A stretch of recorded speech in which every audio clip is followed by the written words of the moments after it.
We are reading this morning from the first canto of the Srimad Bhagavatam, chapter 8, verse number 5. Translation and purport by His Divine Grace A.C. Bhaktivedanta Swami Srila Prabhupada.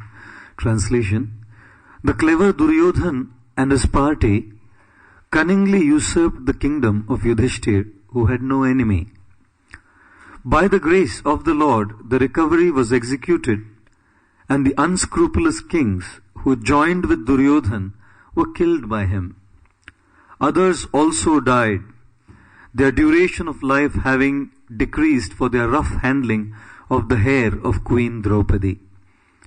Purport: In the glorious days, or before the advent of the age of Kali, the Brahmanas, the cows, the women, the children, and the old men were properly given protection. The protection of Brahmanas maintains the institution of Varna and Ashram, the most scientific culture for attainment of spiritual life. The protection of cows maintains the most miraculous form of food, that is milk, for maintaining the finer tissues of the brain for understanding higher aims of life. The protection of women maintains the chastity of society, by which we can get a good generation for peace, tranquility, and progress of life. The protection of children gives the human form of life its best chance to prepare the way of liberty from material bondage. Such protection of children begins from the very day of begetting a child by the purificatory process of Garbhadhan Samskar, the beginning of pure life. The protection of the old men gives them a chance to prepare themselves for better life after death. This complete outlook is based on factors leading to successful humanity, as against the civilization of polished cats and dogs. The killing of the above-mentioned innocent creatures is totally forbidden, because even by insulting them, one loses one duration of life. In the age of Kali, they are not properly protected, and therefore the duration of life of the present generation has shortened considerably. In the Bhagavad Gita, it is stated that when the women become unchaste for want of proper protection, there are unwanted children called Varna Sankara. To insult a chaste woman means to bring about disaster in the duration of life. Dushasan, a brother of Duryodhan, insulted Draupadi, an ideal chaste lady, and therefore the miscreants died untimely. These are some of the stringent laws of the Lord mentioned above.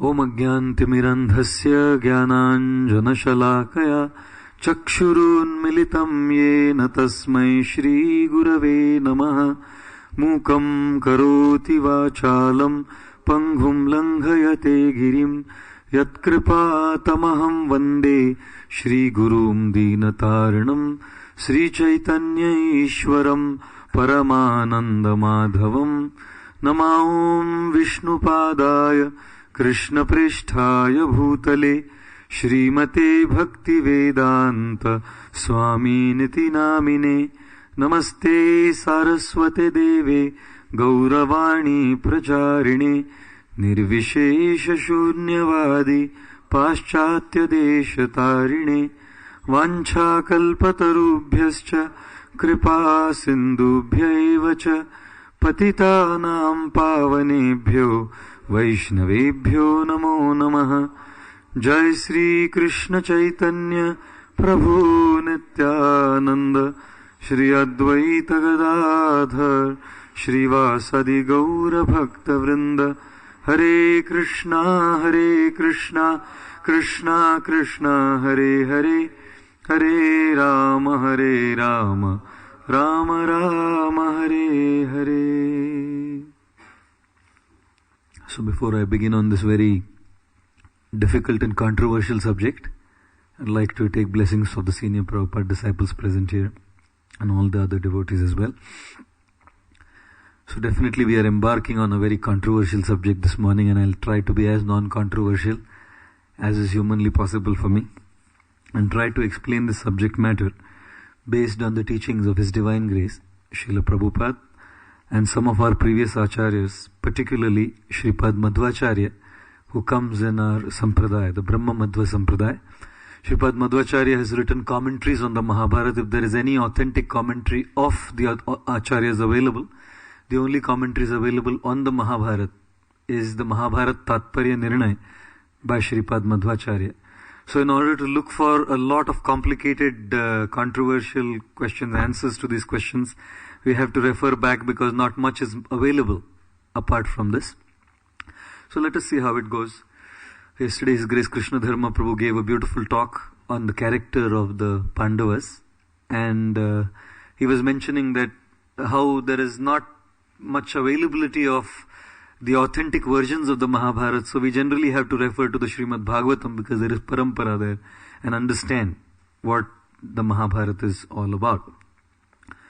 So the topic for this morning is disrobing of Draupadi and lessons to learn from the story. And in this particular verse from the Srimad Bhagavatam and the purport, we find Srila Prabhupada gives so much emphasis on the protection of these 5 personalities: cows, brahmanas, children, old men, and women. And how candid, how clear, how uncompromising, how emphatic is Srila Prabhupada in terms of giving protection to these classes, particularly here in this context, to women. And Srila Prabhupada explains, quoting this verse, how kachasparsha kshata ayushaha. Kshata ayushaha means decrease in the duration of life. And kachasparsha, the Kauravas and all the soldiers who sided the Kauravas, kshata ayushaha, there was a decrease in the duration of their life for having kachasparsha, roughly handled the hair of the chaste Draupadi. Draupadi, chaste. What are we talking about? The first question that most people in the world outside are going to ask us, you're talking of Draupadi and chaste? A lady who was married to 5 men? Well, if a man can marry 5 women, why are you questioning a lady marrying 5 men? That's my immediate response to that question. Of course, I'm not supporting either or. Otherwise, I'll be in the newspapers tomorrow. You know, Gaur Gopal Das of ISKCON says, men can marry more than 1 woman and women can marry more than 1 man. I'm not supporting either or. I'm just saying, if the question is, if a man can marry more than 1 woman, why should immediately this question come up? Why can't a woman then marry more than 1 man? Don't get me wrong, please. I'm just saying as an immediate counter to that question that people ask. You know, generally there is such a controversy about this polygamy thing, you know. In one of the western temples of ISKCON, just close to the temple was a nunnery. And just in that nunnery, the nuns did not like the Hare Krishna devotees because they were making a lot of noise. We are known for our noise, you know. Of course, it's transcendental noise, but outside they only take it as noise. We are known for our noise. We are known for being strange. We are known for being weirdos. We are known for our lifestyle being out of place. We are known for not conforming to the normal, quote unquote, normal lifestyle of what people lead out there. So they were not at all in favor of the Hare Krishna devotees there.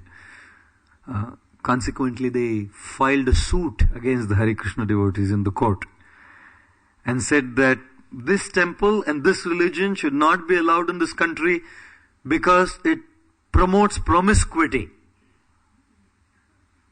Hare Krishna devotees promoting promiscuity. One of our regulative principles is no illicit sex. You know. And the point was, their God Krishna, married 16,108 queens. And their God Krishna in addition had 16,000 girlfriends as well. The gopis of Vrindavan. That's additional. And if this is the kind of religion we are promoting, what would happen in society? People would take undue license in the name of religion and start doing all of these things. So this case was filed in the court and the devotees were called in the court.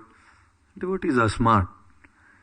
Krishnadas Kaviraj Goswami says, Krishna Bhakta sei bodo chatur. A Krishna Bhakta is very chatur. So when the devotees were asked to present their case, the devotee spoke to the judge and said, I just would like to have the privilege of asking a question to the nun who is present here in the court today. So then this devotee asked the nun, when you took to this life of being a nun, I'm sure you took some vows, right? She said, yes. He said, if you did take a vow, what was your vow? She said that when we take to the life of being a nun, we take a vow that for life we are married to Jesus. Then the devotee said, and how many nuns are there in the world today?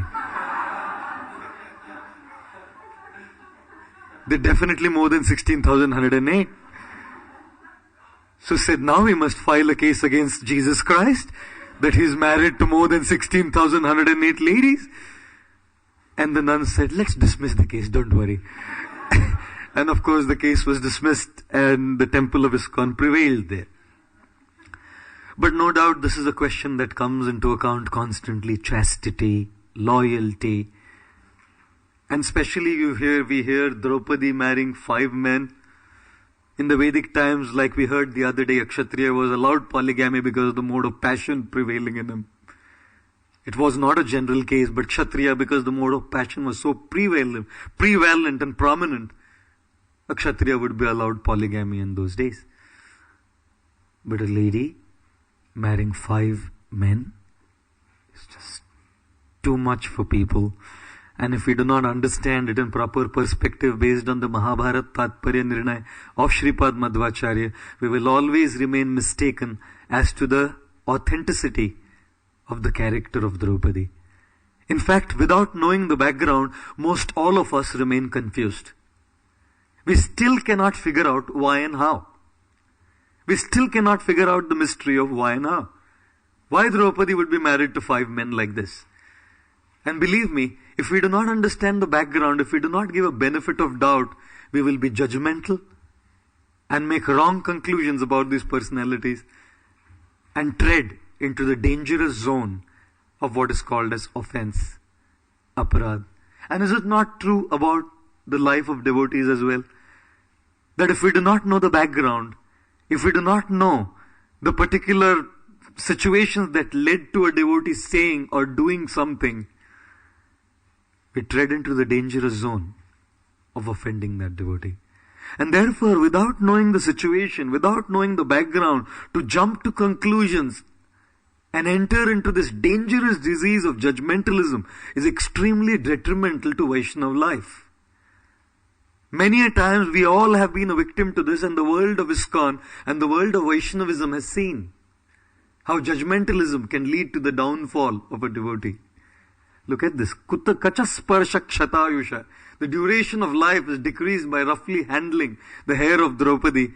And it's not just physical handling. Roughly handling the character of Draupadi by being judgmental could be very detrimental to our spiritual life. I was telling a story at our Buckland retreat. Recently in Bombay, I was invited to go for a Kirtan program. And there were about 150-200 devotees there. And one of the devotee boys who had come there brought his grandmother for the Kirtan. From a Maharashtrian family, Marathi speaking lady. And he had told me that my grandmother is a professional, established singer. She is about 75 years old and she had been singing for a long time. So she came and she was sitting on the chair looking at me, and I was chanting. And after all, we are chanting to please Krishna and serve Guru and Krishna. But when a professional singer who's been singing for so long comes and sits there in front of them to sing, you do take a little pressure, isn't it? So I was trying to make sure that my harmonium notes were right. I was trying to make sure that my throat was sufficiently moist by drinking water, and I was singing the right notes and not messing up the notes. And every now and then I was looking at her and she was like, cold face, Some people are not always very expressive. So she was just sitting there. After the Kirtan program was over, then the devotee brought the grandmother to meet me. So I said, how was it? How was the program? You know, it's good to get compliment from established people. How do you sing? How do you do? Get endorsements from the right people. So I asked her, how was it? Now, she said it in Marathi, which the exact translation of it in English is hard, but I'll try it. You know, she said in Marathi, which can be translated in Hindi also rightly, but English is hard. In Hindi, she said, "वैसे अच्छा था." You know, which in English would translate, actually, it was good. You know, so when you say like that, you actually feel in your heart, why you add that word actually, which means it wasn't so good. Probably that's how she spoke. So in order to, sometimes you show artificial humility, you know. So in order to show some artificial humility, I said, Mataji, I am Besur. Besur means I don't sing in Swara, Sur. Sur is notes. I am Besur. Which means I'm not in tone, not in proper tone with the notes. She said, yes, that's right. My God, I'll tell you, it was such a shock to me. How could someone dare speak like that? I mean, even if I am, and I know I'm not saying I'm not, I am Besur. But even if I am, how do you say it straight on your face? And the first response in my mind, believe me, the first immediate thing in my mind was, what a lady, you know. Doesn't even know sensitivities of how to speak. So then the devotee was standing there. He felt so restless. He said, Prabhuji, I must tell you something. She's deaf. She can't hear properly. And then I remember once I had gone to their home and I had, you know, actually known that she was deaf and forgotten that she was deaf. And then I loudly said, Mataji, I'm Besur, Besur. Then she said, Besur? Impossible. If you are Besur, I would never have sat in your singing. Then I said, now you have truly understood who I am, you know. And I was thinking to myself, if I wouldn't have known that she was deaf, what would my judgment be? What a gross woman. What an insensitive woman. How does she speak? Look at how she speaks. She has no considerations of what to say, what not to say, where to speak, where not to speak. And therefore, in Vaishnava dealings, one very, very important principle of not being careful of not getting into the dangerous zone of aparad is to always function by this phrase, benefit of doubt. This phrase, benefit of doubt, is the foundational principle of Vaishnava dealings. This phrase, benefit of doubt, is the foundational principle of Vaishnava dealings. Why? Because if we do not give a benefit of doubt to other devotees, do not understand what the situation was, it's very easy to come to a conclusion and brand someone as wrong. But why someone did what he or she did, if it's not known to us, we will be erroneous in our conclusions. And so is the case with trying to understand Draupadi. Is she chaste? Or is she not chaste? Here, look. She is so chaste, considered in Prabhupada's commentary explained, she is so chaste that the duration of life of the Kauravas was diminished by roughly handling her. And she has 5 husbands. Srila Prabhupada would sometimes tell a funny story. He said there was King Krishna Chandra in Bengal, and he had a court jester whose name was Gopal Bhan. And Prabhupada used to very, with great gusto tell the stories of Krishna Chandra and Gopal Bhan and make the devotees really happy and ecstatic. He was very funny. Prabhupada was very funny and hilarious at times. So Prabhupada said, Raja Krishna Chandra told Gopal Bhan that I want you to write a Mahabharat and I should be the main character of the Mahabharat. So Gopal Bhan said, yes, no problem, give me 10,000 gold coins. So he took the 10,000 gold coins, and after taking the 10,000 gold coins, 6 months had passed by, still the Mahabharata was not ready. So Raja Krishna Chandra said, what happened to the Mahabharata? He said, no, lot of extra thinking has to be done because the characters have to be replaced with you as the hero. So you please give me 10,000 gold coins more. So he took 10,000 gold coins, and at the end of a whole year, still the Mahabharata wasn't ready. Now Krishna Chandra was getting really fidgety and restless. He said, What happened? I told you to write the Mahabharat. He said, yeah, everything is ready. The whole book is written. Just one question I have. One clarification. Since you are supposed to be the main character of the Mahabharat. So I have made you Yudhishthir Maharaj. So I just want to ask you, who are the other 4 husbands of your wife? So since you are Yudhishthir, so your wife must be having 4 other men as husbands, right? So please tell me the names of the 4 other husbands and I will complete the Mahabharat. King said, project cancelled. and the project was completely, Prabhupada told the story and said, Draupadi's chastity, despite marrying 5 men. Shripad Madhvacharya brings to our attention in his Mahabharat Tatparya Nirnay the background of Draupadi.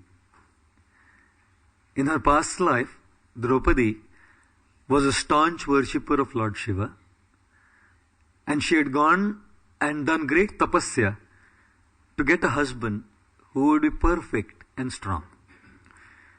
Draupadi had gone to Lord Shiva and after performing tapasya offered worship according to the protocols of Lord Shiva's worship, and based on the particular tapasya and worship she did, that one worship would allow her to make a prayer and Lord Shiva would fulfill that prayer.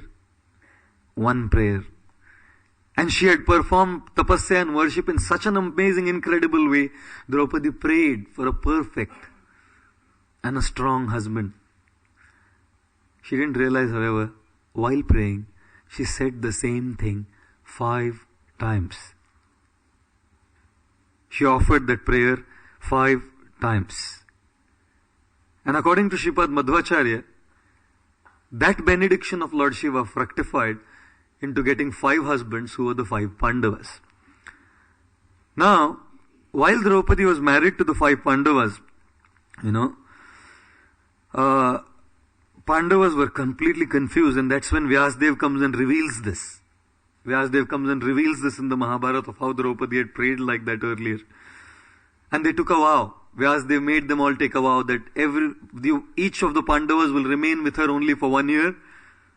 And when that particular Pandava is with her, no one else can enter into the room when they are in confidence, just spending time with each other. And we know the story. Krishna Dharma Prabhu gave a reference to that yesterday. That when Arjun happened to go inside, then he had to be away for a while performing austerity and tapasya. There is another story that Mahabharat Tatparya mentions, the details of which I have completely forgotten. And I unfortunately don't have the book with me here. I haven't brought that book, so I can't remember. But there was also a benediction to Draupadi that the 5 wives of the 5 particular demigods that were present in the Pandavas, Yudhishthir, Yamaraj, Bhima was an amsha of Vayu, Arjun was an amsha of Indra, and the 2 twins, Nakul and Sahadev, were amshas of Ashwin Kumaras. So the 5 wives, respective wives of these personalities, were also present in Draupadi, and there is a story for that which unfortunately I cannot recall to memory at this point of time, but there is a reference to that, where all these wives also were present in the personality of Draupadi. Like the amshas of the Devas were present in the personality of the Pandavas, the amshas of the Devas' wives were present in the personality of Draupadi. Therefore, whenever Draupadi and a particular Pandava came together, it was the particular Devata and the particular amsha of that wife who came together, and thus Draupadi's chastity remained absolutely clean and untouched. Because it was that Deva and the amsha, the wife of that particular Deva, who were coming together. And therefore, the fact of the matter is that Draupadi's chastity cannot be questioned based on the references given in our scriptures, particularly the Mahabharat Tatparya Nirnay of Shripad Madhvacharya. And thus, Srila Prabhupada's first lesson from the story is this, that women have to be protected, women have to be respected, women have to be treated with the highest level of dignity, because the womb of a woman is the future of the society. It is a woman who gives birth to a child. All the sannyasis are born from a mother.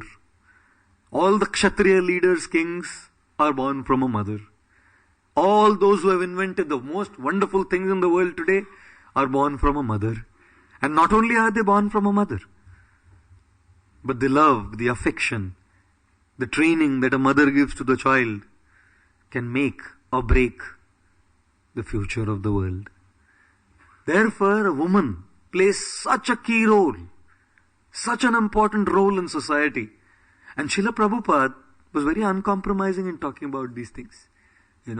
Extremely uncompromising in how to offer protection to women in our society. Sometimes, there is a big discussion amongst devotees of Manu says women should be protected. And sometimes ladies say, why should women be protected? Aren't we capable enough of protection? But I always took it in a certain spirit. How many of you purchased a glass item, a very delicate glass item, decorative item? If you purchased a very decorative, delicate glass cup, it comes in a box, and on the box the sticker says, fragile, handle with care. When it says fragile, handle with care, that does not minimize the value of that. It's such a precious commodity. It is so precious that it has to be handled with care and protected. And therefore, Srila Prabhupada was very emphatic about the protection of women and treating women with great dignity. One time one reporter came to Srila Prabhupada and said, Swamiji, in your society, you seem to be male chauvinistic. And in your society, it seems that you give too much prominence to men and you do not give enough prominence to women. Srila Prabhupada said, who says? Prabhupada said, who says? And then Prabhupada said, look at our society. Our whole society is based on the Vedas, and three of the most important portfolios in the administration of the universe are taken care of by women. He said education ministry, Saraswati, finance ministry, Lakshmi, and defense ministry, Durga. These three ministries in any country, these three portfolios are considered to be the most important portfolios for a nation. And Srila Prabhupada said, see, in the administration of the universe, all three are women. And then Prabhupada turned to the reporter and said, who said? Who said that we do not give importance to women? Look on the altar. The most important personality on the altar is not Krishna. Who cares for Krishna? Krishna has nothing to do with us. I am not saying. Otherwise you will say, I have quotations for that. I don't pick unreferenced stuff. Srila Bhaktisiddhanta Saraswati Thakur said, we have nothing to do with Krishna. And he even said, used that word, we have nothing to do with that debauchee Krishna. We only have something to do with the Divine Mother, Srimati Radharani. And because Krishna has some connection with her, we have something to do with him. Bhaktisiddhanta Saraswati Thakur Srila Prabhupada said that, the whole movement of Gaudiya Vaishnavism is based on Srimati Radharani's grace, the Divine Mother's grace. I was saying at Buckland, Krishna says, you come to me. He holds his hand like this and says, come to me, I'll save you from sin. And Srimati Radharani holds her hand like this and says, you come to me, I'll save you from him. Because he is a very strict God. If you don't do this, this problem. If you don't do this, this. If you don't do this, so many rules and regulations. She says, rules, this Kali Yuga Walas, London Walas, Mumbai Walas, what rules will they be able to follow? You come, you chant Hare Krishna, you sleep but you chant. You don't worry. You go around, your mind is distracted, don't worry, you chant. I will give the magic touch, the King Midas touch in your chanting. Because I am holding your chanting, you offer your chanting to me, and I'll offer the chanting to Krishna. After having given the magic touch, Krishna, look, this is the chanting that your devotee did for you. Krishna will say, but this is impure, this consciousness is bad, this is totally distracted. I don't take chanting like the third class chanting. I don't take chanting like that. And therefore Srimati Radharani waves her magic wand, the magic wand of grace, the magic wand of kripa. And then our bhoga, our consciousness, our chanting is offered. And Krishna says, what a devotee. He thinks that we are devotees. She does the magic and we thinks we are the devotees. And therefore, we are not a male chauvinistic movement. We are a female chauvinistic movement. If you carefully study our teachings, we are not at all a male-dominated movement. We are a female-dominated movement because everything begins from there. And therefore, Srila Prabhupada encouraged the ladies in our society so much. So many of the senior ladies of Srila Prabhupada are here. And what love he had for his lady disciples. And what love his lady disciples had for him. In Mayapur, one time in one of his god brothers' place, Prabhupada had called one god brother for prasad. And he was sitting. And Malati Devi, she was there. She had cooked. And she wanted to offer that. But she thought, how will I come in front of Srila Prabhupada when this sannyasi is sitting? So very carefully she kind of came down and put that prasad there. Jai Shri Radha Gokulanand ki jai. Sitaram Lakshman Hanuman ji ki jai. Shri Gaur Nitai ki jai.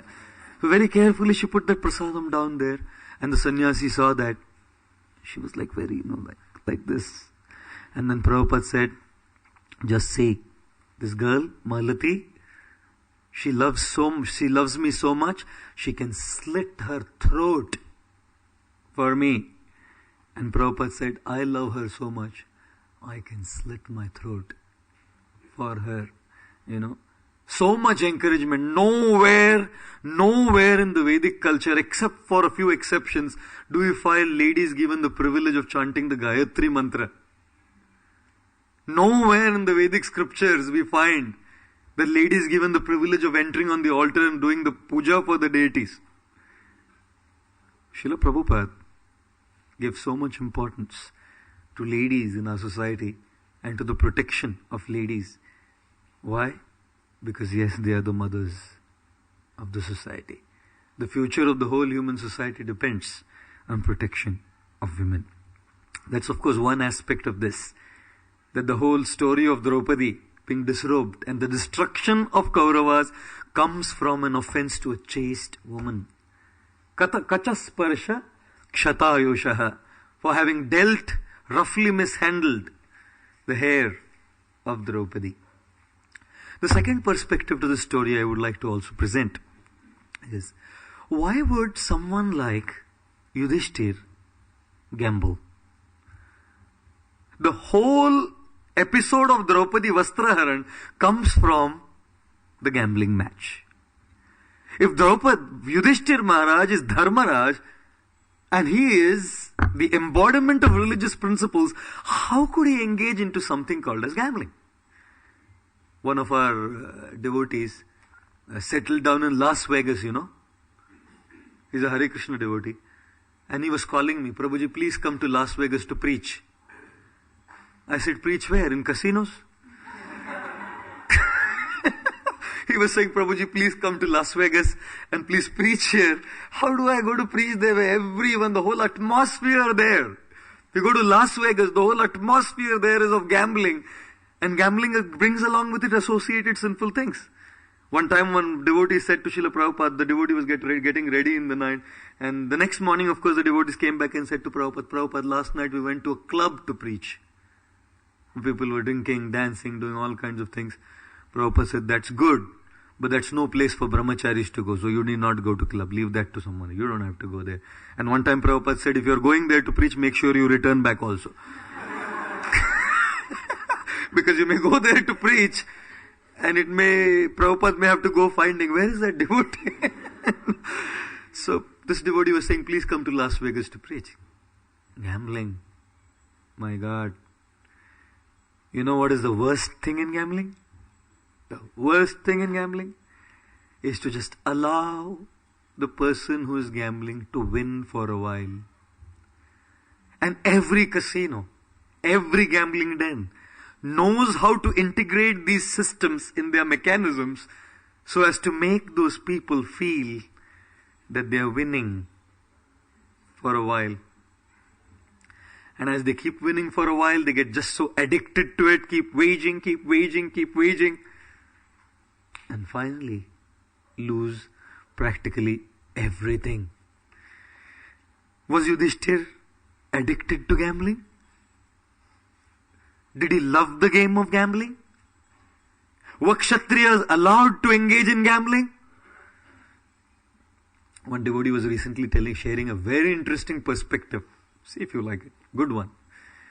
He said, if you just see carefully the evolution of sports in our life, how we play as children. As little children, the first kind of games that we play, the more importance is given to rules and regulations. You shouldn't cross this line, you should be within this line. All the games draw rules and regulations for children. How many of you played Dog and the Bone? Oh, it's not here in England? I don't know. The game where, you draw a line and there's some handkerchief, 2 teams there and you have to come and pick it. I don't know, it's called Dog and the Bone. I don't know what games you all play here. But India had all kinds of games, and just to talk about the games is reminiscing, just go back to the childhood and say, wow, please tell more, Prabhuji, you want to give work to too much stress in adulthood. So there's more emphasis on rules and regulations. As a child grows more and comes to teens, then the emphasis is more on focus. I don't know how many of you, I don't know in England if you have this game called 7 tiles, where you put the 7 tiles and you hit it with a ball and you have to really be focused. But as one grows into an adult and takes the position of a leader, there are games which bring us to a stage of helpless dependence, where things are not in our control, where things are left to destiny. And one game that brings us to helplessness and depend on destiny is the game of dice. Because you can't do anything. There's no control. One cannot decide that these particular moves will make me win. Because when you throw the dice, where is a move? You throw the dice and you are just at the hands of destiny. Whether it will be 6, whether it will be 8, whether it will be 12, there's no idea what will fall. And therefore Kshatriyas, because they had such controllership, constantly being in control, to also cultivate the feelings of helplessness and dependence, they were allowed to play the game of dice. We never knew this. We never knew the psychological reason why Kshatriyas were allowed to play the game of dice. Because constantly being in the position of a controller, so also to be dependent, helpless, they were allowed to play the game. Here, I have no control. Here, I cannot choose. I have to rely on forces that are beyond me. So when I'm constantly relying on my ability, my power, my resources, my people, my armies, then there was a time when you were allowed to play this where you say, well, here my destiny controls me. I can't do anything in this regard. When I went to Dwarka for the first time, the deity of Dwarkadhish every night plays the game of dice with Rukmini. Every night there is a game of dice. In fact, when Draupadi was being disrobed, according to His Holiness Gaur Gopal Swami, Krishna was playing dice with Rukmini in Dwarka. When in Hastinapur, the dice game was happening here and the dice game was happening there. There it was for entertainment, here there were wagers being put. And therefore gambling was allowed to Kshatriyas to experience this feeling. When the Pandavas, they came to Indraprastha and Yudhishthir Maharaj was coronated as the Chakravarti Samrat, the emperor. At that time Vyasdev was there. Shishupal was killed in that assembly, and Shishupal, my God, critical. God, the tongue couldn't speak anything sweet. Couldn't speak anything sweet. That Shishupal mentality. Tongue vibrating gossip. Non-stop gossip. Shishupal mentality. It's a Shishupal conditioning for the tongue. Gossiping, criticizing, condemning, backbiting, even in devotee communities. Sometimes we have nothing to do with someone or other, just for no reason. Picking something up and just talking, criticizing, condemning. Shishupal was killed in the assembly during the Rajasuya Yagya. And Yudhishthir asked Vyasdev, why? In such an auspicious assembly, why? Why such an inauspicious thing happened? And Vyasadeva said something that shook Yudhishthir to the core. He couldn't handle it, he couldn't take it. Vyasadeva said, Yudhishthir, listen to these words of mine. 13 years from now, this is in the Mahabharat, you can read. He said, 13 years from now, Kala, the time factor, and Krishna, the Supreme Lord, will use you as an instrument for what is called as Lokakshaya, the complete destruction of unwanted elements on planet Earth. Yudhishthir got unnerved. Me? Me being the cause of destruction, me being the cause of killing of so many innocent people as well, me being the cause of destruction from so many lives. I don't want to do it. My dear Vyasadeva, I take a vow right now. Yudhishthir is very well known for vows. I take a vow right now that I shall never ever disobey the words of my superiors. And that is where he was stuck. This was the reason he took a vow. If I am going to be the cause of the destruction of thousands of lives, I take a vow. I feel that if I disobey my superiors, that's when it will be. I take a vow that I'll never disobey my superiors. And when one takes a vow, it is immediately put to test. We can all see in our personal lives. As soon as we make a vow, Krishna immediately puts that vow to test. One time I decided I'll not eat sweets. For 6 months. I was telling the story last night at the Harrow Jamin. I came to the deities at Chopati and offered to the deities from today onwards. For the next 6 months, I offer eating of sweets and deep fried savory items unto your lotus feet. I don't want to take these for just taking some voluntary austerity. So when I said that, then that evening I gave a talk and a couple came to meet after the talk. And they said, Prabhuji, we just returned back from Switzerland. You know the next part of the story, of course. I said, really? Prabhu, we bought for you special Lindor. I said, I don't take chocolates, mother. I don't take chocolate.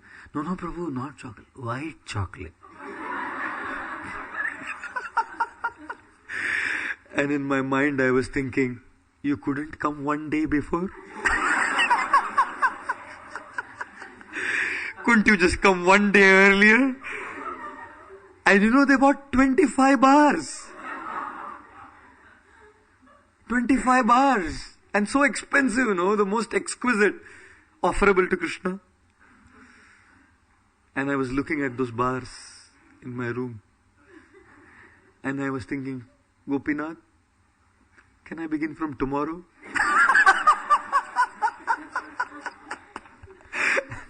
But somehow, for heaven's sake, good sense prevailed and I had made a vow, so I didn't. And then I kept calling all the brahmacharis from the ashram and kept giving them one bar each. And they were saying, you won't eat? No, I don't. You take. As if I was so detached, you please take it. And we have all seen that when we make a vow, it is immediately put to test. Yudhishthir Maharaj made that vow. I will not disobey my superiors. So firstly, Kshatriyas were allowed because for cultivating that dependence on destiny. Secondly, he made a vow that I won't disobey my superiors. And this word spread far and wide. You know how word spreads? I don't know how it spreads, but it spreads. I don't know how it spreads, but it spreads. Immediately something happens within 5 minutes. The other day I was walking with someone, very senior devotee, and one devotee took a picture of mine walking. And within 3 minutes, here in England, within 3 minutes, I got the same picture from India back again. While I was walking. Jai, WhatsApp ki jai. Sorry, you just 3 minutes, I can't imagine what happens, Spread so fast. If those days it could spread so fast, you can imagine today with WhatsApp and Facebook and Twitter and Orkut. It's gone, of course, Orkut, and all of these social media, how quickly this thing can spread. Duryodhan immediately got to know Yudhishthira has made a vow that I shall not disobey any of the superiors. He went and he told Dhritarashtra, I want you, father, to call this man for a game of dice. And Dhritarashtra said, son, you will play for fun, right? And yeah, we will play for fun, don't you worry. Dhritarashtra called Vidur, because he knew if he would send anyone else, Yudhishthira would doubt. He sent Vidur, whose character was so clean. Go, Vidur, and call Yudhishthira for this gambling match of dice. Vidura came to Yudhishthira, and Vidura asked Yudhishthira. Dhritarashtra had told us, and Vidura gave good advice to Yudhishthira. I am telling you, Yudhishthira, there is a conspiracy. I am giving you good advice. In the Mahabharat, in the first chapter, it explains there are 6 flags that decorate the Mahabharat. Like every chariot has a flag, there are 6 flags that decorate the Mahabharat. And one of the 4 flags that decorates the Mahabharat is the forward-thinking nature of Vidura. And that wasn't based on some astrological calculations. That was based on historical situations and on the present day situations. He could see forward. He was a forward-thinking personality. Vidura told, I can see a clear conspiracy there, Yudhishthira. Straight away, say a no. I have come on behalf of Dhritarashtra to invite you for this gambling match, but as a well-wisher, I am telling you there is a conspiracy there. Say a no. But Yudhishthira had just taken a vow. I shall not disobey my superiors.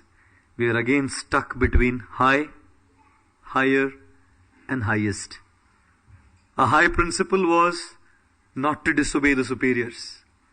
A higher principle was to consider what would be the consequences, knowing well, and it wasn't once. They had already experienced the Kauravas.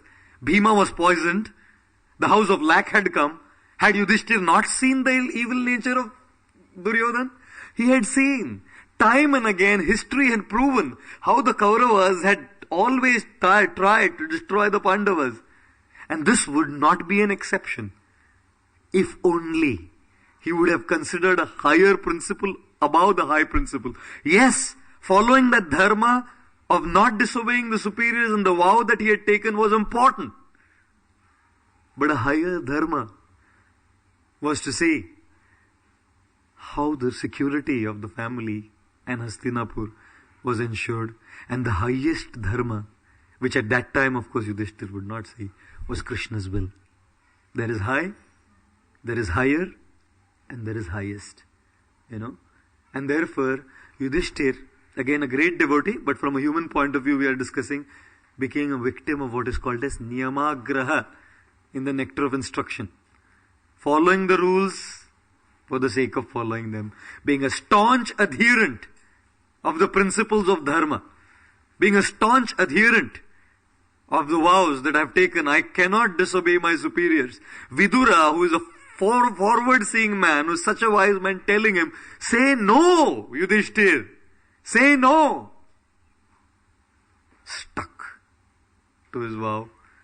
That was the one mistake made by Yudhishthira. Of course, again, as I said earlier, even in the previous class, when we talk about mistakes, we are looking at it from the human point of view. From the highest perspective, it's Krishna's will. And Krishna's will orchestrates all of these things to bring about the Mahabharata, as we have heard earlier. Of course, all of us know the story of how the gambling match took place. Shakuni was the one who was throwing the dice. The dice was made from the bones of his father. The dice, Shakuni, you know that Shakuni was from Afghanistan, right? Gandhar, which was Kandahar, today's Kandahar, was previously Gandhar. So Gandhar Naresh and Gandhari was from Afghanistan. So she was an Afghani lady, and Shakuni made the dice out of the bones of his father. And there were spirits living in that dice. Spirits which could follow the command. Spirits at the Bhaktivedanta manner also, right? Many times. They don't very often follow our commands. But nevertheless, spirits which could follow the command, and therefore Shakuni, when he could order the dice could fall to where it was.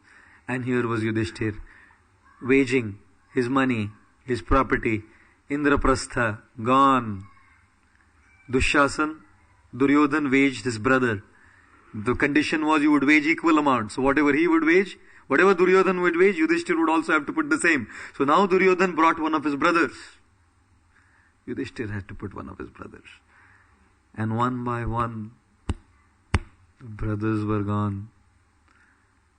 Now came the time where Yudhishthir waged himself and lost everything. Duryodhan said, but your wife is still there. And Draupadi was waged. Yudhishthir lost. When Draupadi was lost, when Draupadi came in the assembly of Hastinapur, Draupadi spoke to Pitamaha Bhishma and said to Pitamaha Bhishma, what kind of dharma is this? They are thinking that I am their property. Yudhishthir and the Pandavas are thinking that I am their property. Firstly, according to the proper rules, Yudhishthir was already lost. How could he wage me? He has already lost himself. He couldn't wage me. And more than that, they think I am their wife. I am not their wife. Draupadi says, if any husband thinks that a wife is his wife, he is an illusion. You read the Mahabharat, verses of the Mahabharat. Draupadi says, I am a devotee of Lord Krishna. Any devotee of Krishna accepts Krishna as the master in life. Whether man or woman, Krishna is the master of every devotee's life, and no one can claim proprietorship over Krishna's property. Draupadi says, I was only entrusted under their care. And Srila Prabhupada again and again emphasized on this principle, particularly for Grihasthas, where the husband and the wife both think that this is Krishna's son, as a husband, entrusted under my care. This is Krishna's daughter, as a wife, entrusted under my care. And when one takes that as the guiding principle of Grihastha life, sometimes in our society we can get into so many details of how to sort out issues, and which is very good. But we cannot forego the underlying principles.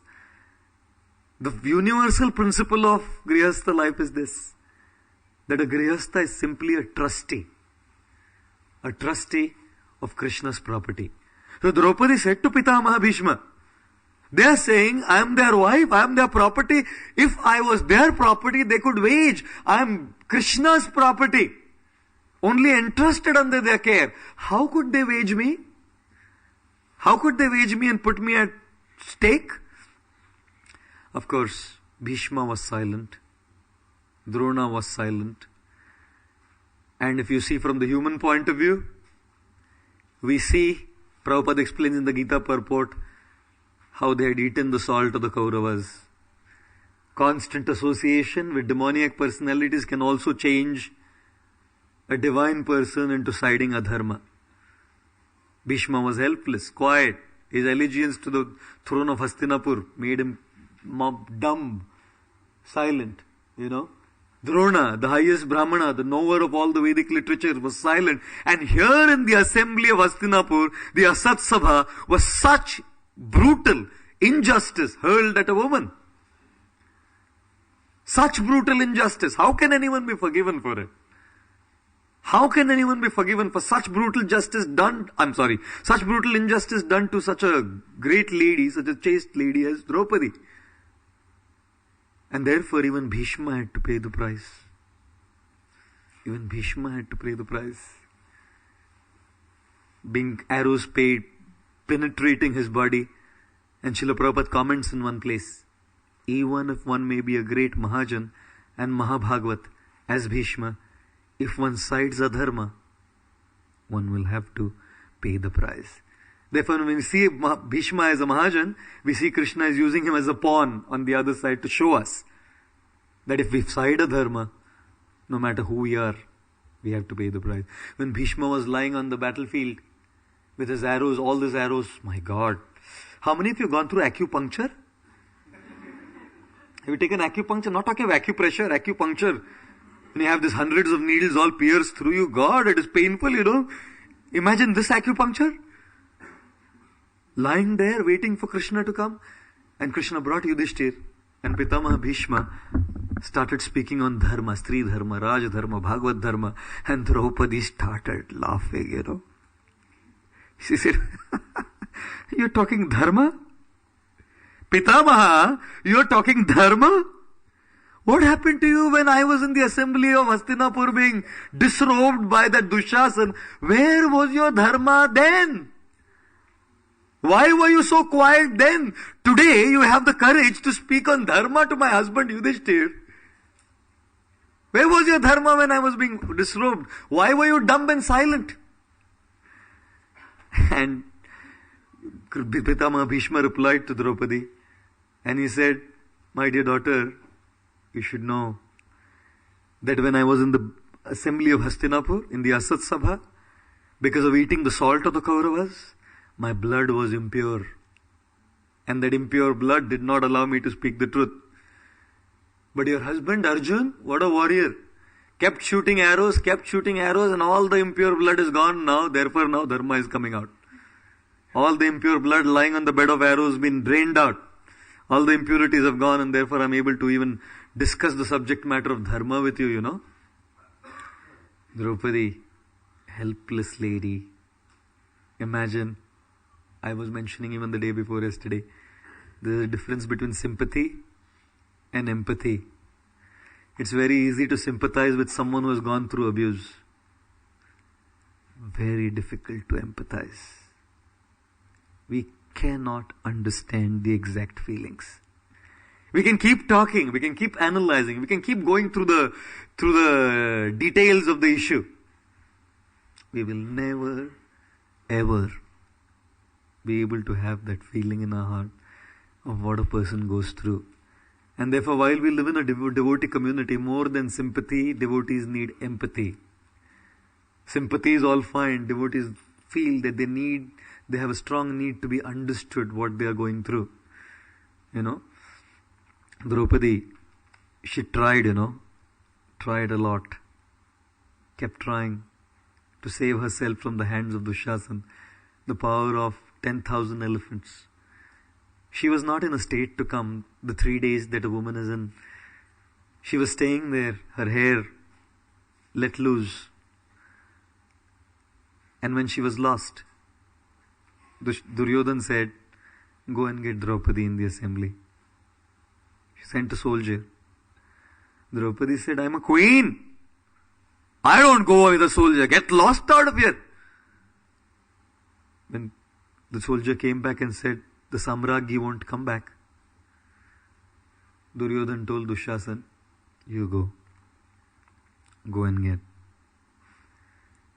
And Dushasan, Kachasparsha Kshatayusha, Kachasparsha, held her by the hair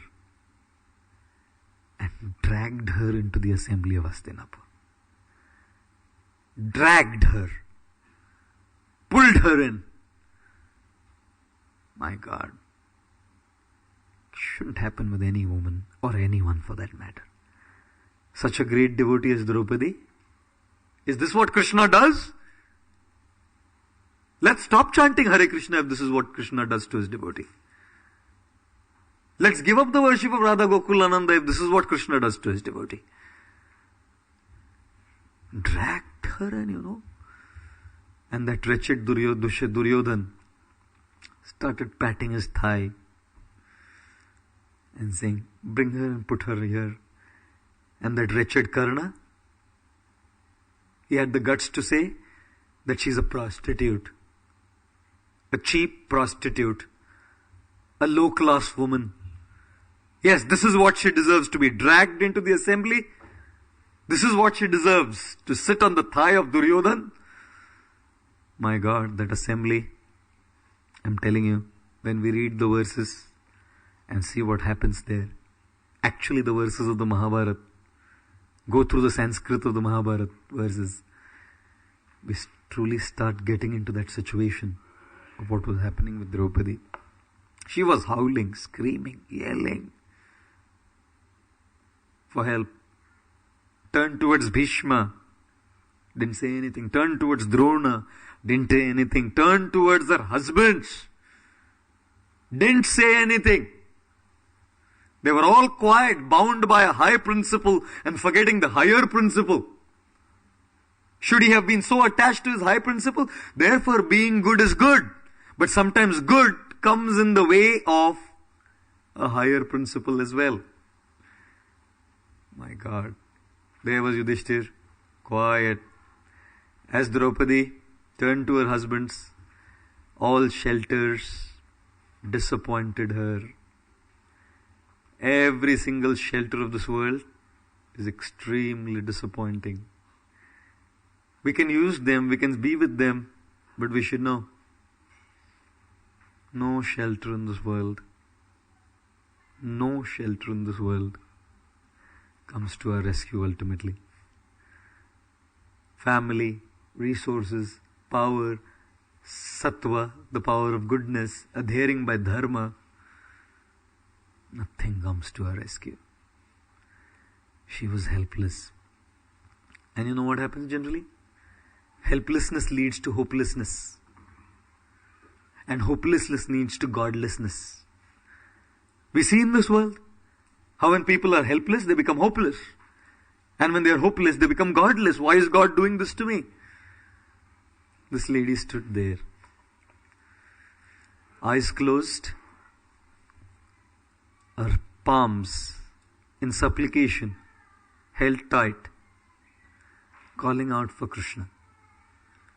And at a later time, as Prabhupada said, raising her arms high up in the air and calling out for Krishna. You know? Agre kurunam atha pandavanam dushyasanena hrita vastrakeshah Krishna tadakroshamananyanatha Govinda damodara madhaveti Govinda damodara madhaveti Govinda damodara madhaveti. Bilo Mangal Thakur in his Krishna Karnamrit has explained, Agre kurunam, on the one side Kurus, Atha Pandavanam, on the other side Pandavas, Dushyasanena Hrita Vastra Keshaha, and Dushyasan came and Hrita Vastra Keshaha, dragged her by the hair, and Vastra was now disrobing her. And when she saw that no shelter was helping her, Krishna tadakrosha ananyanatha, ananyanatha, there is no other nath. There is no other nath in this world, Draupadi said. Yes, I'll follow my dharma to my husbands. And what a lady, you know. To me, the main character of the Mahabharata is not Arjun. The main character of the Mahabharata is Draupadi. And the whole Mahabharata revolves around her. She is the heroine of the book.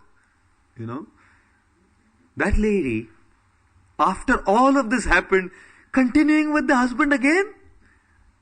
After all of this was done, still she kept going with them, kept supporting them. My God, I cannot imagine. And I'm not recommending anything.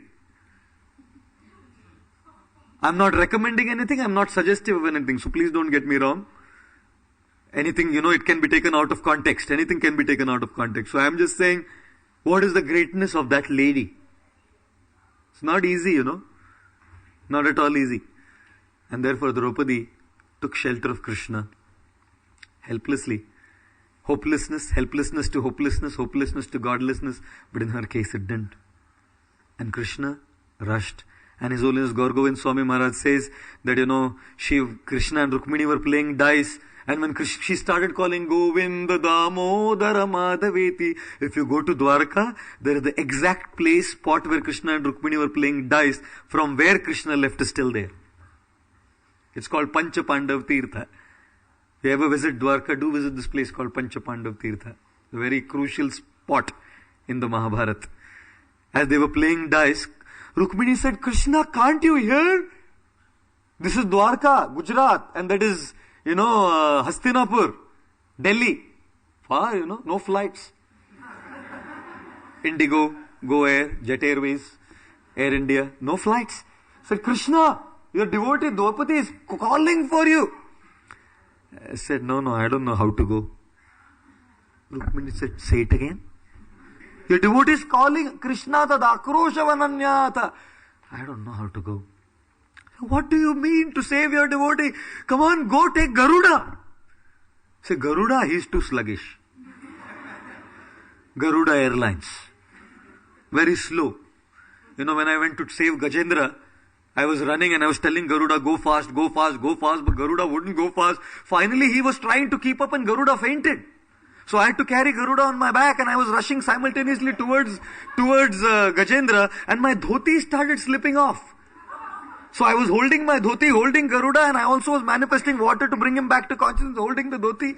This is explained by Madhvacharya in his commentary on the Srimad Bhagavatam. He said, Garuda is useless.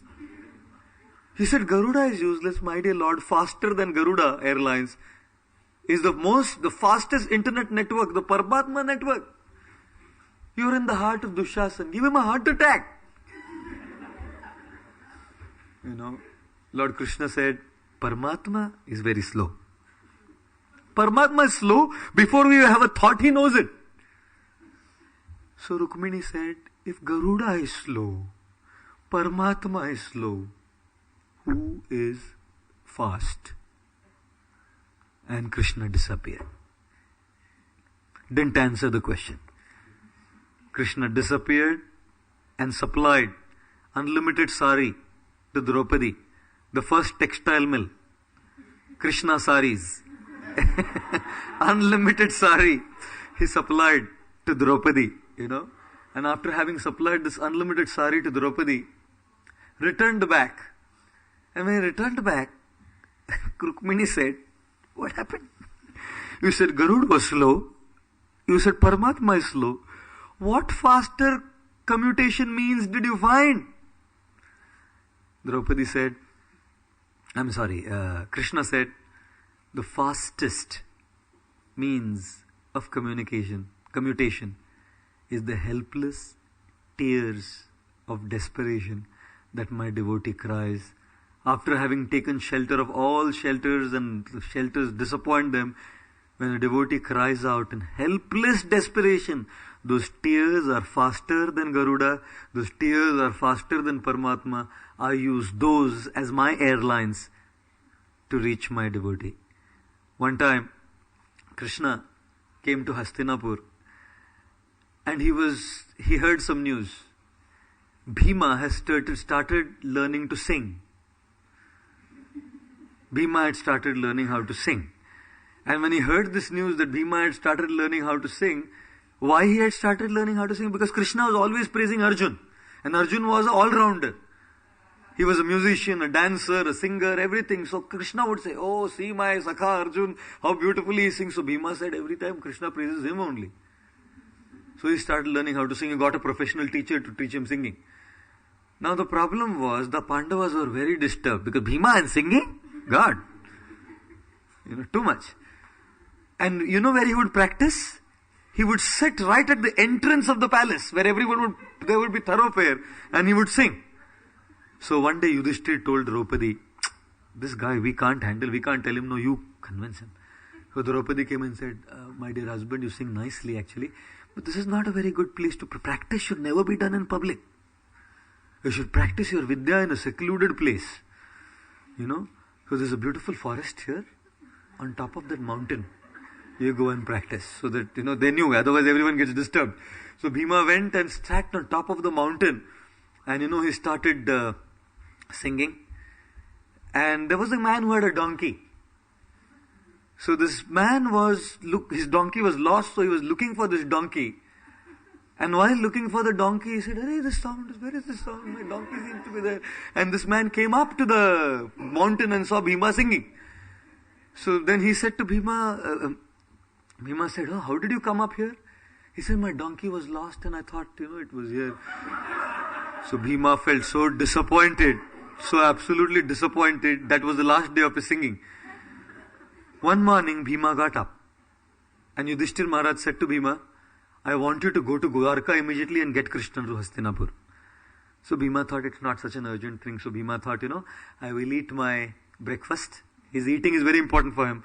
I'll eat my breakfast, then I'll go to... Then, meanwhile, Yudhishthir Maharaj realized that Bhima was in his room and Krishna had not even come. So Yudhishthir came to his room, said, did you call Krishna? Did you bring Krishna to Hastinapur? He said, I'm sorry. I forgot. He said, you forgot. You only remember how to eat. You used to chastise Bhima. You remember only how to eat and beat people down with the club and make them to pulp. I gave you an important thing to do. You couldn't do that. I'm disgusted with you. And Bhima closed the door, and for the first time in his life, Bhima cried, wept like a baby, and said, Krishna, only when Draupadi cries tears you come, huh? If I cry tears, will you not come? I'm crying, please save me, I wanted to come and bring you to Hastinapur. And then there was a knock at the door. Yudhishthir said, Arey, why did you lie to me? You went and brought Krishna, no? Krishna was sitting in the palace of Yudhishthir Maharaj. Krishna told Draupadi, Rukmini, the fastest means of reaching my devotee is the helpless cry of desperation, Sharanagati. Conclusively, in the Draupadi Vastraharan Prasanga, we will see, let us see how Draupadi is truly the person who adhered to the right choices, the only person for that matter, in the Mahabharata. There are three kinds of natures that all we have. One is called circumstantial nature. Second is called conditional nature. Third is called constitutional nature. What is circumstantial nature? Circumstantial nature means we act sometimes because of circumstances. We are not like that. Generally speaking, we are sweet talkers, but sometimes the circumstance is such that we just say something. Like Yudhishthir Maharaj, in the Mahabharata. He had a fight with Karna and Karna defeated Yudhishthir. And when Yudhishthir was defeated, Yudhishthir immediately retreated to his tent, his camp. And Arjun saying, where is Yudhishthir's chariot? I can't see it. So immediately Arjun told Krishna, please take the chariot to Yudhishthir's camp. And when the chariot was brought to Yudhishthir's camp, the first question Yudhishthir asked Arjun was, did you defeat Karna? He said, no, I just came to see if you were proper, if you were safe and secure, because your chariot was missing. Yudhishthir said to Arjun, you are a useless napunsaka. You are a eunuch. You have not taken revenge against Karna. You are a eunuch. In fact, I'm telling you, I should have entrusted this task to Bhima, Nakul or Sahadev. You are a useless guy anyways. And he said, our mother I think should have aborted you. Yudhishthir, this is in the Mahabharata. Our mother should have aborted you while you were 5 months in the mother's womb. In fact, I'm saying you shouldn't haven't been conceived by our mother. Now get lost. Quite unlike Yudhishthir, right? Will Yudhishthir ever say things? That's called circumstantial nature. You never do it. It's the circumstance that brings that response out. Duryodhana. Conditionally wrong. Circumstance sometimes becomes good. Yudhishthir sometimes becomes bad. And Duryodhana sometimes becomes good.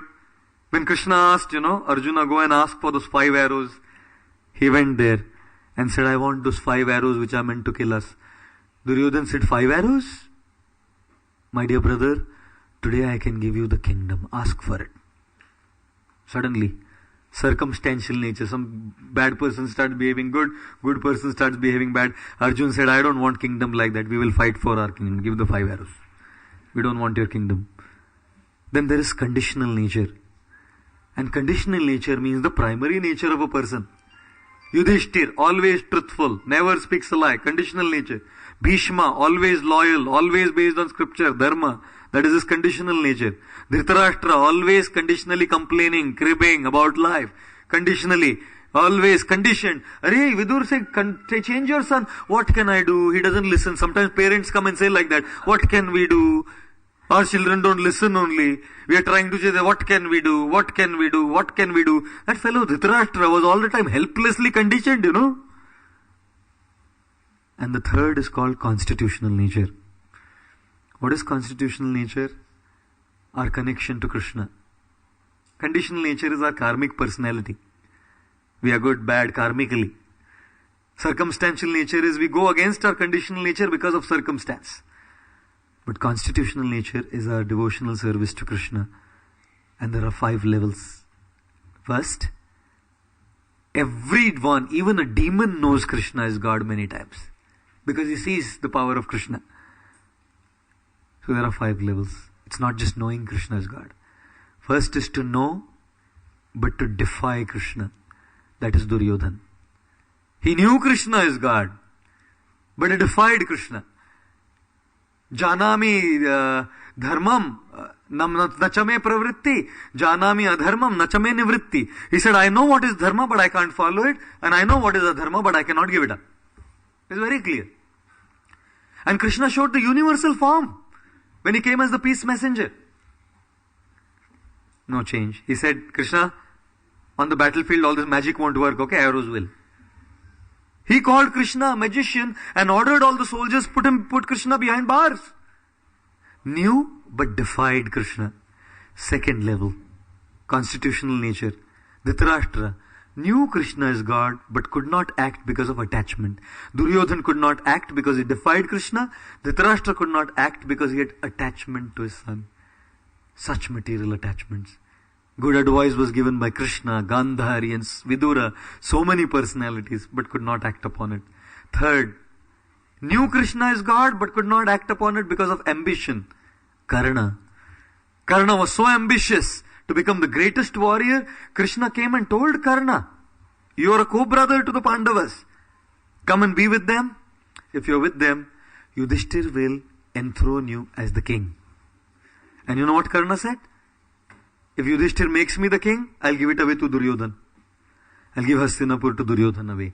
And he said, I'm seeing dreams of inauspicious omens of how Duryodhan will be defeated, of how I will be killed, how the Pandavas will be victorious. I know it all, Krishna, but I won't give up. Ambition. Fourth is the Pandavas. They knew Krishna is God. They acted upon it.